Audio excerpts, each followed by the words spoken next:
Now let's take another figure, a rectangle. This is our rectangle. It's a parallelogram. We know that very well. A rectangle is a parallelogram. So that means the property that you learned a while ago will still hold for this rectangle. Let's take a look again at the diagonals.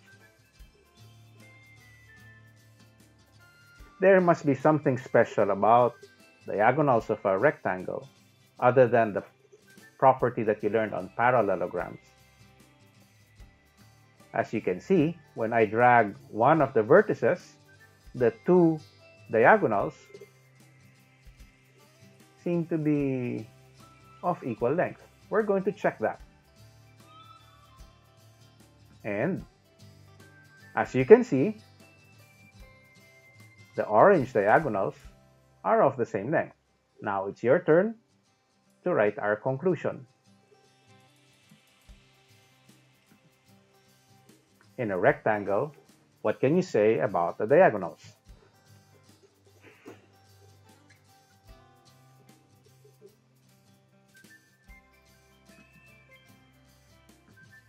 Now let's take a look at a rhombus. In a rhombus, you know that all sides of a rhombus are congruent, and it's a parallelogram, and the properties of a parallelogram still hold, especially about diagonals.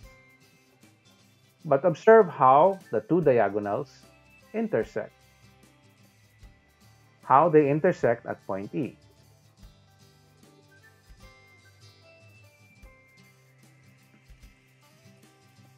What do you think? Let's take a look at how they intersect. Angle REH. Angle REH is 90 degrees. So no matter how I move a vertex, that's the way they're going to intersect. What do you know about the diagonals of a rhombus? How do they intersect? And that means in a rhombus, what can you say about the two diagonals? But there's one more thing about diagonals of a rhombus.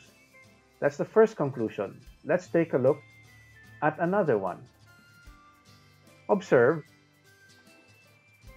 angle M.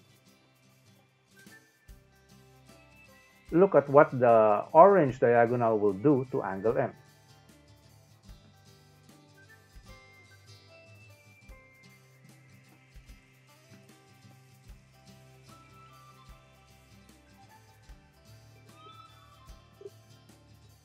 Take a look.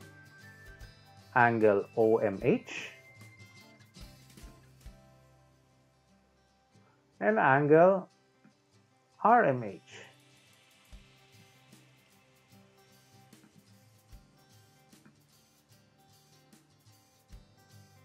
What do you think does the orange diagonal HM, do to angle RMO?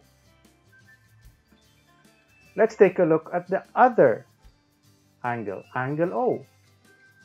What does the diagonal RO do?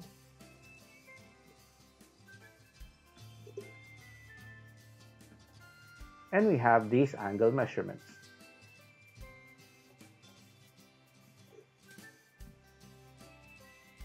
Of course, this is angle ROM.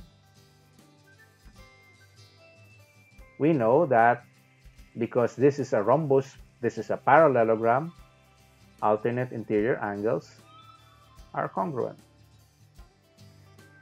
But because this is a rhombus, take a look at what the diagonal would do to the angle. And now, your conclusion regarding diagonals. We had already the first one. This is the second conclusion. In a rhombus, what would the diagonals do to the opposite angles?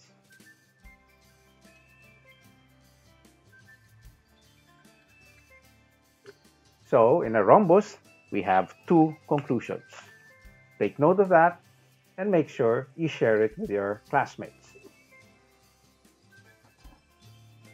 Now we finally go to a square, another parallelogram. This is a special parallelogram. Because a square is a rectangle, the properties of a rectangle will still hold.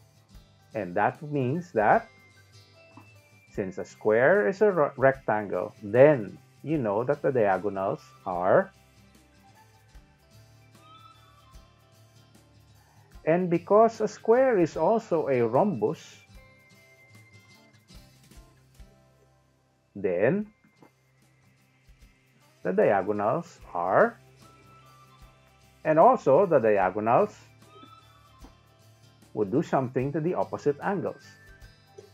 Write those conclusions on your notebook.